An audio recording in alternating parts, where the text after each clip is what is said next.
ഇന്ന് നമ്മൾ ഒരു വെറൈറ്റി ഫുഡ് പിടിച്ചാലോ? ഒരു പരമ്പരാഗത ഫുഡ്. അതങ്ങോട്ട് ഉണ്ടാക്കിയാലുണ്ടല്ലോ നമ്മളെ വായിൽ തേനൂറും. പഴയകാല ക്രിസ്ത്യൻ കുടുംബങ്ങളിലാണ് ഇത് കൂടുതലായി ഉണ്ടാക്കിയിരുന്നത്. ഇപ്പോൾ സർവ്വസാധാരണയായിട്ട് കിട്ടുന്നതാണ്. എല്ലാ ഹോട്ടലുകളിലും കിട്ടുന്നുണ്ട്.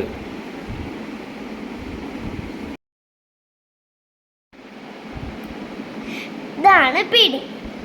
പിടിയും വറുത്തരച്ച ചിക്കൻ കറിയും കൂട്ടി ഒരു പിടി പിടിച്ചാലോ?